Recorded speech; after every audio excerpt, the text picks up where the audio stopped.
오늘 말씀의 제목은 현대적 꾀를 경계하고 분별하라. 현대적 꾀를 경계하고 분별하라 라는 제목으로 여호수아서 강의 9번째 시간에 말씀을 함께 나누려고 합니다. 한국교회의 복음주의 4인방으로 불렸던 목사님 중에 홍정길 목사님이 계세요. 저는 요즘 이 목사님이 하셨던 인터뷰의 내용이 참 기억이 남는 요즘입니다. 오래전에 한국교회의 어른으로서 한국교회를 향한, 성도들을 향한, 또 목회자들을 향한 조언, 이런 나아갈 방향 인터뷰를 좀 하게 되었어요. 그리고 인터뷰가 끝날 즈음에 그냥 이렇게 기자가 다음 질문은 안 하고 끝나니까 인터뷰의 원래 마음을 가지고 왔던 것을 표현해야 되는데 그 얘기를 못하다 보니까 마지막에 기자에게 한국교회를 위해서, 특별히 성도들과 목회자들을 위해서 이 얘기는 꼭 하고 싶다. 뭐냐고 이제 기자가 물었어요. 그러니까 짧은 한마디를 하셨습니다. 예수님을 잘 믿어야 합니다. 이 얘기를 해주고 싶었던 거예요. 이 얘기가 사실은 그냥 아무 얘기도 아닌 것 같고 또 당연한 이야기인 것 같은데 저는 참 이 말씀이 요즘 굉장히 마음에서 계속 떠오르고 시대를 볼 때마다 예수님 정말 잘 믿어야 될 시대구나라는 것을 지울 수가 없습니다. 아마 예수님을 잘 믿으라는 목사님의 외침에는 목회자와 리더들이 딴소리, 딴 행동하지 말고 본질을 영혼들과 잘 나누자라는 의미가 있을 것이고, 정말 어둠이 짙어지는 이 시대 가운데 진짜 중요한 게 뭐냐, 진짜 중요한 게 뭐냐, 이것을 외치고 싶었던 마음이 고스란히 담겨 있다고 생각합니다. 여러분, 지금 우리가 살고 있는 시대가 어떤 시대인가요? 마지막 시대라고 이야기합니다. 마지막 시대라는 것은 달리 얘기하면 예수님이 곧 오신다는 뜻입니다. 예수님이 오시면 이제 우리 주님 앞에서 심판받는 시간입니다. 믿는 자에게는 영생의 축복의 심판이고, 믿지 않는 자에게는 내가 그렇게 너에게 기회를 주었고, 내가 너에게 그렇게 초청하였고, 그렇게 본질을 심겨주려고 자연 만물도 보여주었고, 메시지도 주었는데 나를 받지 않았구나. 그래서 참 무겁지만 영벌의 심판도 있습니다. 그래서 우리의 오늘은 예수님의 재림을 기다리는 오늘이어야 됩니다. 내일은 보장되어 있지 않아요. 여러분, 뉴스를 보십시오. 갑작스럽게 어떤 사람이 사고가 일어나는 거예요. 그 사람이 그 일이 일어날 줄 어떻게 알았습니까? 흰 콜이 생겨서 바로 밑으로 추락할 줄 어떻게 알았습니까? 비행기가 어떻게 그날 그 시에 추락할 줄 어떻게 알았습니까? 가스 폭발이 그날 그때 일어날 줄 어떻게 알았습니까? 산불로 피해가 일어날지 어떻게 예상할 수 있었겠습니까? 주님의 오심은 갑작스럽습니다. 그러면 내일은 내 날이 아니에요. 오늘이 내 날이죠. 여러분, 제가 참 존경하고 좋아하는 믿음의 선배인 손양원 목사님의 이 종말에 관한 설교 중에 이런 말씀이 있어요. 오늘만이 내 날이다. 제가 자주 외쳤던 메시지인데 이런 내용입니다. 화면에 보시면 이렇게 말씀 중에 내용이 있어요. 한번 잘 곱씹어 보세요. 어디서 무엇을 가지고 주님 만날 것인가? 어디서 무엇을 하다가 주님 만날 것인가? 인생은 과거 자랑하다 교만해지기 쉽고 오늘 일 내일로 미루다 일평생 속아 산다. 오늘만이 내 날이요. 주님 만날 준비 오늘뿐이다. 오늘 주님이 나를 부르신다면 주님 만날 준비 되었는가? 그러니 범죄하지 말라. 기도하는 것을 쉬지 말라. 섬기고 헌신하는 것을 게을리하지 말라. 오늘만이 내 날이요. 주님 만날 준비 오늘뿐이다. 오늘 주님이 나를 오라 한다면 주님 만나 칭찬 듣겠는가? 오늘 이 하루 자족하라. 말씀대로 순종하며 살아라. 어두운 밤이 이르기 전에 주님 맞을 준비하라. 여러분, 준비되셨습니까? 여러분, 준비하고 계십니까? 이 시대는 여기가 영원하다처럼 외치지만 여러분, 하나님의 복음이 있는 우리에게는 오늘이 준비하는 날인데 오늘 이 밤에 예수 그리스도 오셨다면 할렐루야, 마라나타, 주님 오시옵소서, 주님 준비하고 있었습니다. 이렇게 준비하고 계십니까? 저는 우리 세빛순교회 성도님들이 이 마지막 때에 이 본질, 주님이 오시는구나, 이것을 늘 기억하면서 말씀대로 순종하며 살아가는 우리 성도님들이 되시기를 주님의 이름으로 축원합니다. 원수 마귀는요, 이 마지막 때에 이 본질을 놓치도록 온갖 방법으로 열심을 다해 부지런히 마귀도 공격합니다. 방해합니다. 어떻게 하면 저 사람 변질시킬 수 있을까? 어떻게 하면 저 교회를 복음으로 똘똘 뭉치지 못하도록, 진리 하나만으로 충분하지 못하도록 방해할까? 끊임없이 공격하고 끊임없이 방해합니다. 어떻게 방해할까요? 어떻게 공격할까요? 어떻게 우리의 영혼과 교회를 무너뜨리려고 전략을 세워서 다가올까요? 오늘 여호수아서 9장이 그 정답을 우리에게 잘 가르쳐주고 있어요. 오늘 여호수아서 9장을 잘 파헤치면 이렇게 공격하고 있구나라는 것을 우리가 알 수 있죠. 여러분, 오늘 본문의 말씀은 이런 말씀입니다. 여호수아와 이스라엘 백성들이 가나안 땅에 있는 기브온 족속들이 먼 나라에서 온 것처럼 다가와서 서로 친하게 지내자, 이걸 화친이라고 하거든요. 화친 조약을 맺읍시다 했더니 조약을 맺었다, 이런 이야기입니다. 잘 아는 말씀들이시죠? 그죠? 이 얘기 모르지 않을 것 같아요. 그런데 조금 더 구체적으로 이 이야기를 좀 요약해서 설명해 드리고 그 의미들을 한번 좀 생각해 보면 좋을 것 같아요. 여호수아와 이스라엘 백성들이 여리고성과 아이성을 정복했거든요. 근데 이 소문이요, 삽시간에 가나안의 온 주민들과 왕들에게도 퍼져나갔습니다. 그러니까 이제 가나안에 남아있는 왕들이, 그리고 주민들이요, 어머, 저 이스라엘 백성들과 함께하는 여호와 하나님은 엄청난 하나님이야. 홍해를 가르시고 광야를 건너게 하시고 또 시온, 또 옥이라는 왕을, 저 3m가 되는 왕들을 다 무찌르셨던, 이거 어마어마한 거 아니야? 요단강을 건넜다는 거 어마어마한 거 아니야? 우리 항복하자, 두 손 들자, 이랬을까요? 이러지 않아요. 일심으로 마음을 단결하여서 저들과 싸우자, 이기자, 그리고 우리도 함께 맞서 싸우면 이길 수 있다, 이런 생각으로 똘똘 뭉칩니다. 그런데 이때 가나안의 한 구석에 있었던 기브온이라는 사람들이 있었어요. 가만히 보니까요, 이 게임은 져요. 승산이 없어요. 그러니까 안 되겠다, 우리 항복하자. 그런데 가만히 보니까요, 항복해도 죽을 것 같아요. 전멸당할 것 같아요. 진멸당할 것 같아요. 그러니까 전략을 세웁니다. 어떤 전략을 세우냐면, 야, 가나안에 있는 사람들이라고 하면 우리 뻔하게 죽으니까 저 먼 나라, 이웃 나라에서 왔다라고 속이자. 그런데 그냥 속일 수는 없잖아요. 말로는 속일 수 없잖아요. 굉장히 치밀하게, 정교하게 속입니다. 오래된 옷을 입고 곰팡이 핀 떡을 가지고 낡은 포도주에 낡은 신발을 신고, 진짜 딱 봐도 얘는 어디서 왔길래 이렇게 멀리서 왔어? 이렇게 느낄 정도의 복장과 먹을거리와 포도주 부대를 가지고 딱 왔어요. 보니까 어땠을까요? 먼 나라에서 왔을 거라고 느껴졌을까요? 딱 보니까 느껴졌겠죠. 그러니까 먼 나라에서 왔으니 당신들의 하나님을 존중합니다. 그래서 우리 조약을 맺읍시다. 조약을 맺었을까요? 당연히 조약을 맺습니다. 그런데 3일 뒤에 발각됐어요. 얘네 봐라. 3일 뒤에 보니까 얘네들은 먼 나라, 이웃 나라 백성이 아니에요. 가까운 바로 옆에 있는 기브온이라는 사람을 걸 알게 됐어요. 어떻게 해요? 조약 파기해야 됩니까? 당시에는요, 이게 신들과의 조약과 같은 거예요. 파기할 수가 없어요. 그러니까 여호수아가 이거 너무 당황스러운 거예요. 어떻게 할까? 죽일 수는 없고 살려두되, 어떻게 살려두냐 하면 여호와의 전을 위하여 물 깃는 자, 나무 패는 자. 나무를 패야지 번제물을 드릴 수 있잖아요. 물을 기도해야지 물구덩이에서 손을 씻고 용서를 받을 수 있잖아요.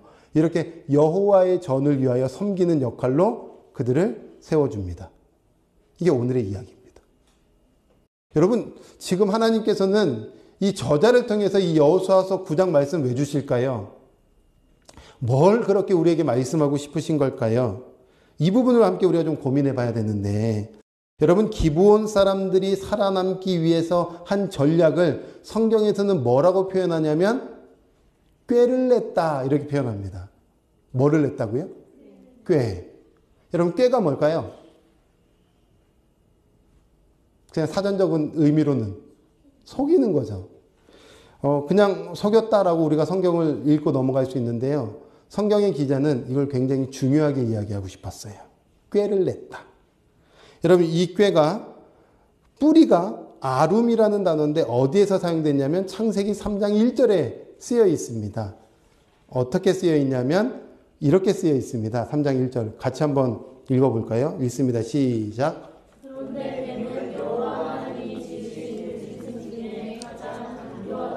예, 기브온의 꾀, 이 꾀의 뿌리는 아룸이라는 단어가 3장 1절에 성경에서 처음으로 사용되는데 뭘까요?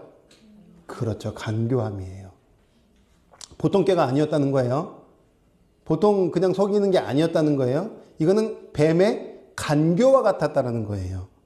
간교가 뭘까요? 그러면 너무 우리 지금 한글 성경 맨날 어려워. 그죠? 간교 너무 어렵죠. 근데 간교 제가 밑에 한번 적어놨을걸요? 간교도 한번 읽어볼까요? 읽습니다. 시작.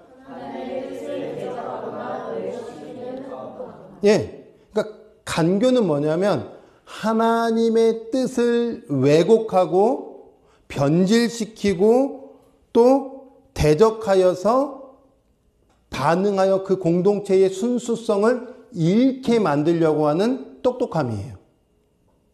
그러니까 기브온의 꾀는 어떤 꾀냐면 진실처럼 다가와서 거짓으로 속여서 이 이스라엘 백성들의 공동체의 순수성, 하나님의 뜻대로 가려고 하는 것을 회방하려고 하는, 변질시키려고 하는 꾀였다라는 거예요.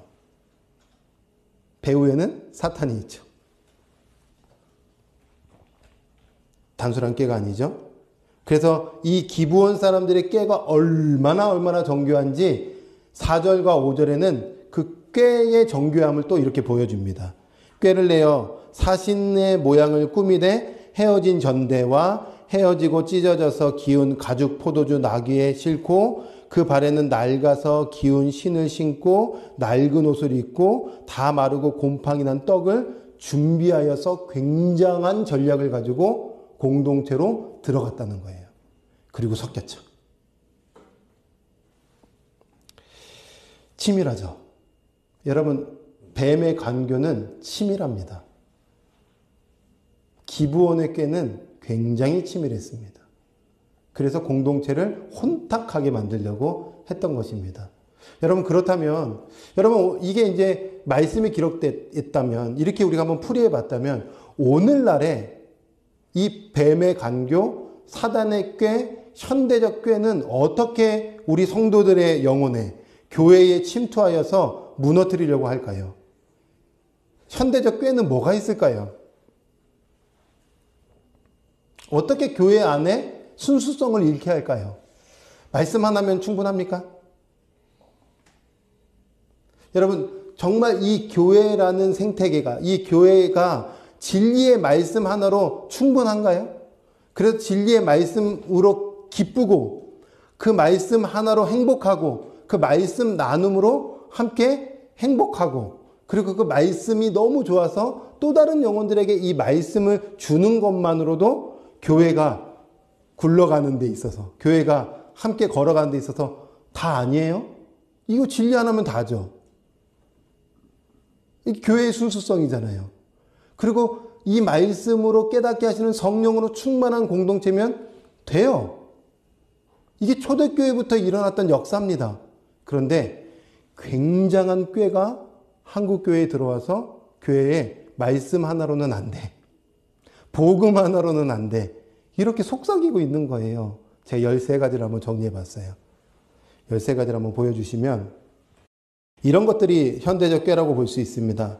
겉보기에 경건이 있지만 중심이 없는 신앙이에요. 주여 주여 외치지만 실상은 자기의 유익과 안정과 인정을 추구하는 신앙입니다. 네.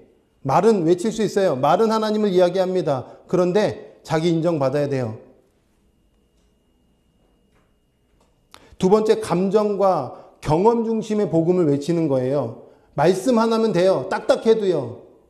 그 의미를 우리가 찾아내서 하나님이 이런 뜻을 우리 가운데 주시는구나라고 그것이 영혼이 깨달아져서 지켜 행하면 되는 건데 아니에요.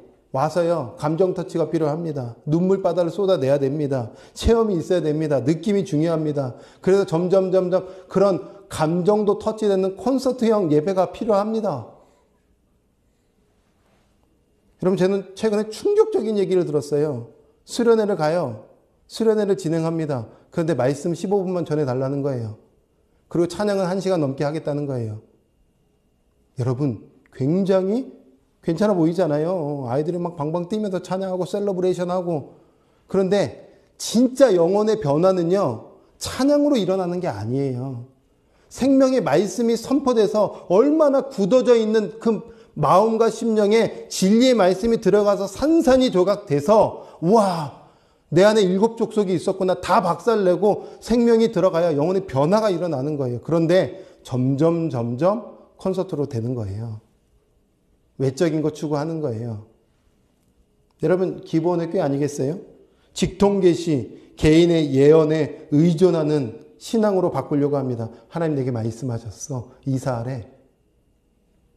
이사하면 됩니다. 필요하면 그냥 이사하면 돼요. 하나님 내게 말씀하셨어. 어젯밤 꿈에 나에게 보여주셨어. 하나님 꿈으로도 역사하시지만 늘 하나님 직통계시로 나에게만 말씀하신대요. 위험하죠. 하나님 꿈으로도 역사하시고 때로는 직접적인 음성으로 들려주시지만 이게 너무 직통계시와 개인의 예언으로 치중해버리는 것. 위험합니다. 심리주의적 복음이요, 얼마나 이제 많이 들어왔는지 몰라요. 저는요, 심리, 상담, 사람의 마음을 위로하고 도와주는 좋은 도구라고 생각합니다. 상담해줘야죠. 지금 더 필요한 것 같아요. 시대가 너무 좋아졌는데요. 왜 이렇게 아픈 사람들이 많아요?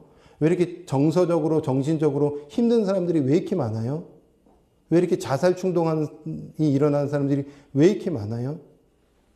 분명히 필요합니다. 그런데 이게 교회랑 다 결탁되어서요. 어느 순간인가 진리가 외쳐지는 게 아니라 위로, 상처 회복, 치유.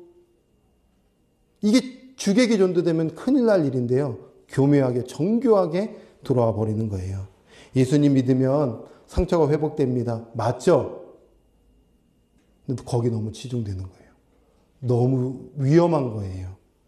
여러분, 세속주의 연합도 있습니다. 진리 하나면 다예요.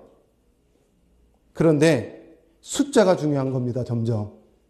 영향력이 중요한 거예요. 우리 교회가 이제 조금 더 숫자가 늘어나야 되는 거예요. 우리 교회가요, 세상에 정말 많은 프로그램들로 영향력을 끼쳐야 되는 거예요. 속임수입니다. 꾀예요. 안 됩니다. 여러분, 기적, 능력 중심의 왜곡된 은사주의가 얼마나 많이 나타나고 있는지 몰라요. 그리고 은사가 나타나면 저분은 하나님과 친밀한 사람이야, 위대한 사람이야, 뭔가 홀리한 사람이야. 다 착각입니다. 아니에요. 진짜 기적은 뭐예요? 나 같은 죄 많은 죄덩이가요, 예수 그리스도 믿게 된 게 이게 기적이에요. 예. 병 낫는 것만 기적이 아니라 진짜 놀라운 기적은 나같이 완고한 자가, 나같이 완악한 자가 말씀으로 변화되어서 영원한 세계를 추구하며 살아가는 것, 이거 기적입니다. 예수님 믿는 게 기적이에요. 여러분, 이것보다 더 놀라운 기적 어디 있어요? 그죠? 성공 중심의 교회 문화예요. 건축, 성도수, 재정, 시스템, 결과, 외향적인 거 추구하는 거, 이거 다 속임입니다. 말씀 하나로 충분한 교회가 되어야 됩니다. 사랑 하나로 충분한 교회가 되어야 됩니다.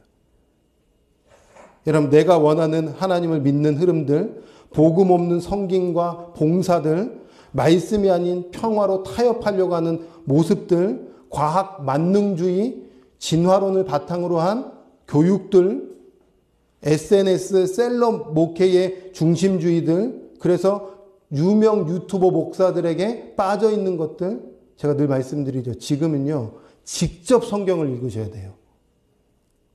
제가 지난주에도 강조했나요?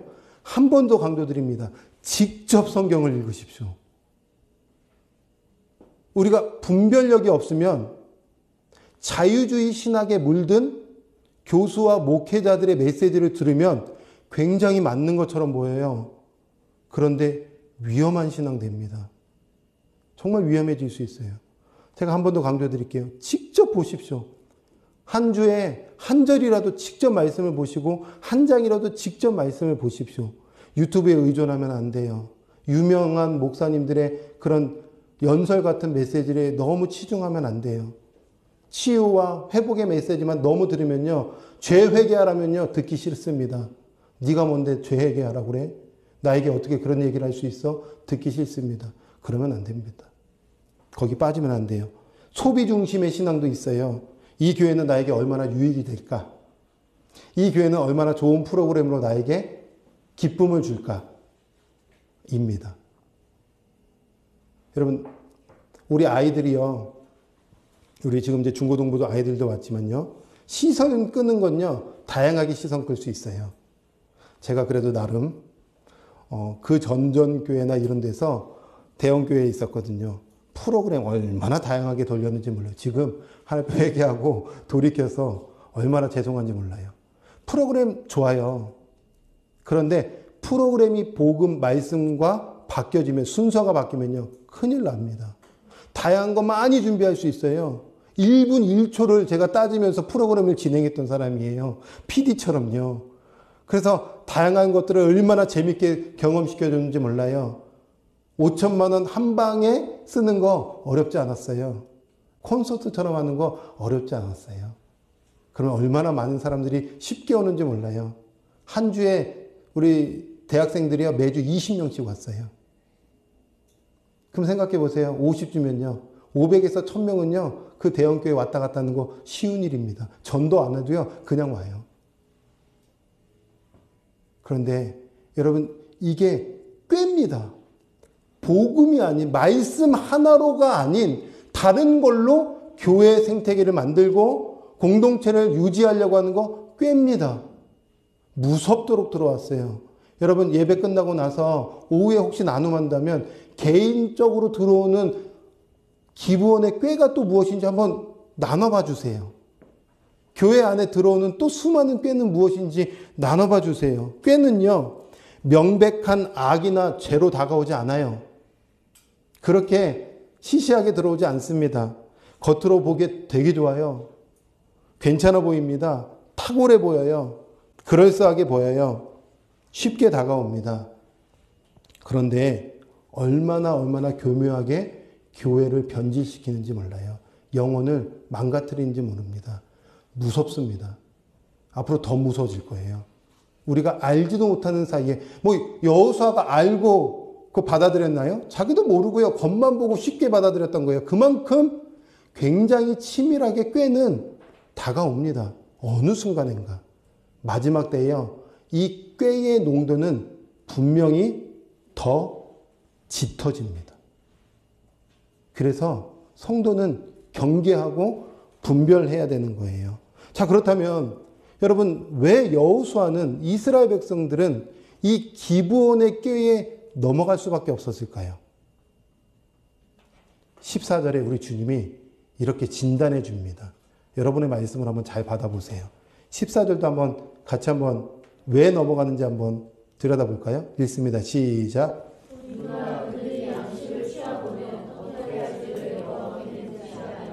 예, 왜 넘어갔을까요? 예, 묻지 않아서예요. 묻지 않았기 때문에 넘어갔다는 거예요. 물었다면 안 넘어갔다는 거예요. 묻고 있냐는 거예요. 여러분 묻고 계세요? 하루하루 묻고 계세요? 매일의 삶 속에서 하나님의 뜻을 묻고 계세요? 매일 주님께 물으면서 걸어가고 계세요? 하나님, 전쟁 중에 갑자기 먼 나라에 와서 조약을 맺는다고 합니다. 이 조약 맺어야 됩니까? 묻지 않았다는 거예요. 맺어도 됩니까? 묻지 않았다는 거예요. 그래서 넘어졌다는 거예요. 그래서 혼탁하게 됐다는 거예요. 여러분, 나중에 이 기브온 주민들이 어떻게 역사 가운데 펼쳐지는지를 가만히 보십시오. 들어왔는데요. 해악을 끼치지는 않아요. 문제는 뭔 줄 아세요? 사사기 1장에 기브온을 받아들였던 것들을 12지파가 그대로 보고요. 그 다음부터 땅 정복하는데 가나안 족속들을 종으로 삼습니다. 안 좋은 패단으로 일어났다는 거예요. 여러분, 우리가 알지도 못하게 뭔가 현대적 꾀가 들어와서 나도 모르게 실수로 받아들였는데요. 그게 파생돼서요. 내 영혼의 다른 것들도 접목시킬 수 있는 결과가 될 수 있다는 거예요. 그러면 안 되죠. 그래서 끊임없이 하나님 앞에 물어야 돼요. 하나님, 하나님의 뜻이 어디 있습니까? 하나님, 이걸 우리가 어떻게 분별해야 됩니까? 라고 물어야 됩니다. 그런데 이런 질문이 생길걸요? 주님, 24시간 살아가면서 하루에 10몇 시간 일하면서 일하는 것도 굉장히 치열한데 어떻게 맨날 묻습니까? 일하다가도 갑자기 묻고 또 일하다가도 갑자기 묻고 이래야 되는 겁니까? 묻는다는 게 뭡니까? 지금도 물어야 되고 한창 있다 또 물어봐야 되고 저녁에 집에 갈 때 또 물어봐야 되고 맨날 물어야 될까요? 묻는다는 게 뭘까요? 묻는다는 것은 하나님의 말씀을 통하여 성령의 조명 아래 분별한다는 뜻이에요. 한 번 더요. 말씀 안에서 성령의 조명을 받아서 살아가라는 거예요. 이게 묻는 거예요. 내 안에 말씀이 있어야 되고 그 말씀이 성령 안에서 풀어질 때에 분별력이 생겨서 아, 이게 꾀구나. 이게 꾀가 아니구나 라고 지혜가 생긴다는 거죠. 이해가 되시죠? 그럼 여러분 안에 뭐가 있어야 돼요? 말씀이 있어야 돼요. 말씀을 풀어달라는 성령의 조명이 있어야 돼요. 그래야 꾀를 분별할 수 있습니다. 그래야 사단의 간교를 분별할 수 있게 되는 거예요. 여러분, 저는 우리 새비순교회 성도님들이 말씀을 사랑하고 성령 안에서 그 말씀이 해석되어짐으로 세상을 분별하며 살아갈 수 있는 우리 믿음의 성도님들이 되시기를 주님의 이름으로 축원합니다. 그래서 바울이 고린도 교회 성도들에게 이렇게 얘기하는 거예요. 고린도전서 2장 12절 13절 이 부분도 같이 한번 읽어볼까요?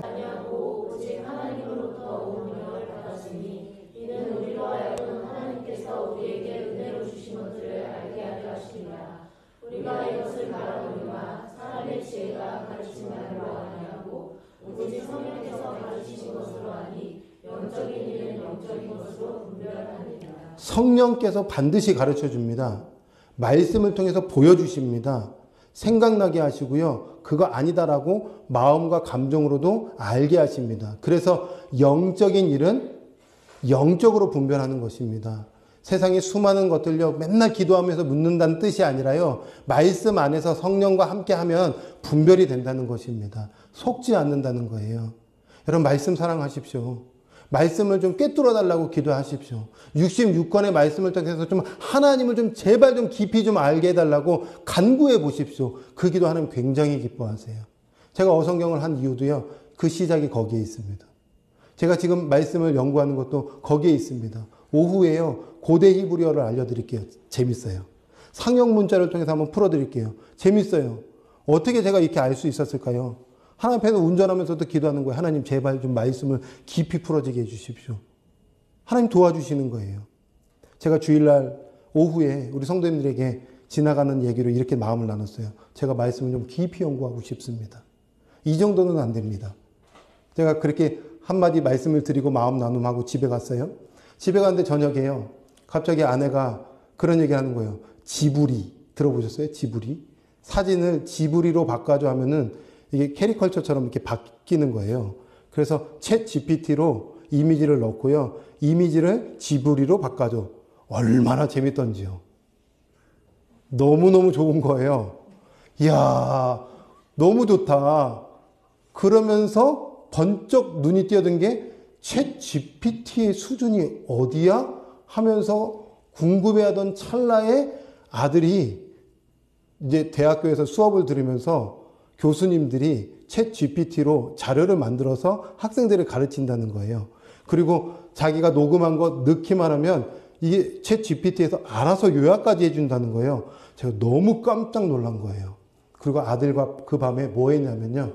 제가 그동안 연구했던 것을 챗 GPT를 통해서 물어봤어요. 제가 안에 뭔가 갈증이 있었냐면 나는 이렇게 연구를 열심히 했는데 성도님들에게 이 맛을 알려드리고 싶은데 이게 성경적으로 저는 연구해서 끝났다고 하지만 이게 확인받을 길이 없는 거예요. 스승 목사님한테 물어봐도요. 목사님은 이런 얘기하는 거예요. 더 연구해봐. 연구해서 왔는데 좀 답을 좀 가르쳐 주시지.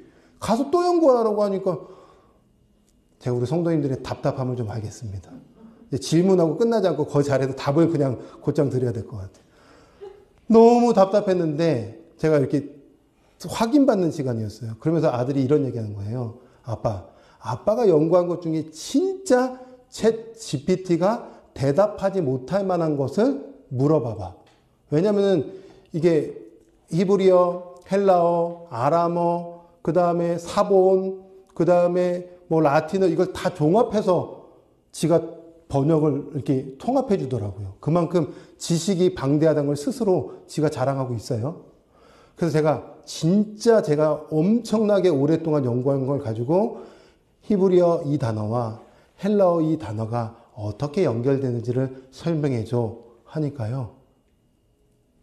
30초 만에 답을 내놓는데요.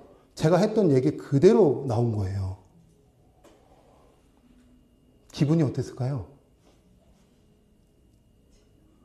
첫 번째, 허무하다. 내가 몇 날 며칠을 연구했던 걸 이렇게 얘는 30초 만에 끝냈네? 두 번째는 고맙다. 내가 딴소리 안 했네? 그리고 조금 더 시간이 지나니까 기분이 좋다.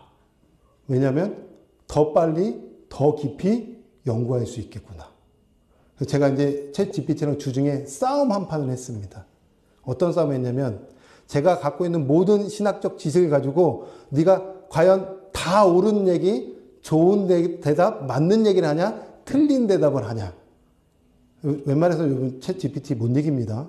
바둑도 이제 이세돌이 한 판 이기고 이제 그 다음에 다 못 이겼잖아요. 못 이깁니다.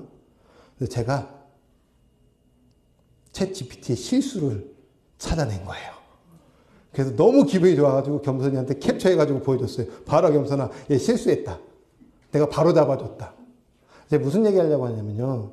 지금 시대가 이렇게 지식이 왕성합니다.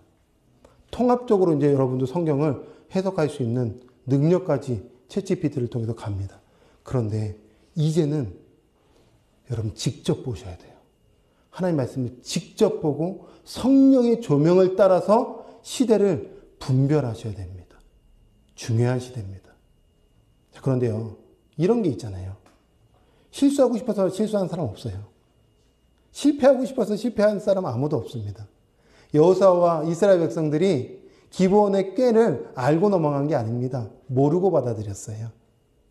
여러분, 우리도 신앙생활 하다가 교회를 세워가다가 실수로 제가 13가지 이상의 것들이 있을 텐데 그 꾀가 우리 안에 어느 순간인가 들어왔어요. 저도 그럴 수 있을 것 같아요. 순간순간. 그런데 실수했을 때 과연 우리 하나님께서는 어떻게 하시냐? 여호수아는 어떻게 했냐?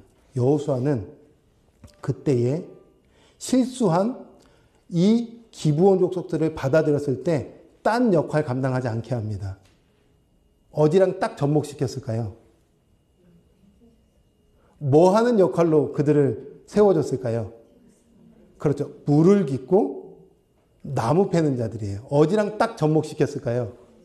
제사랑, 예배랑, 하나님 안에서 이것이 풀어질 수 있도록 딱 접목을 시켜준 겁니다.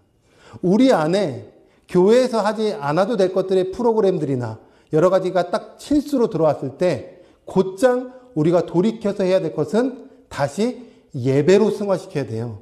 본질과 접목시켜서 다시 재탱시켜야 된다는 겁니다. 그럴 때에 하나님께서 그 공동체를 계속 진실한 진리 안에 바로서는 공동체로 세워 주신다는 거죠.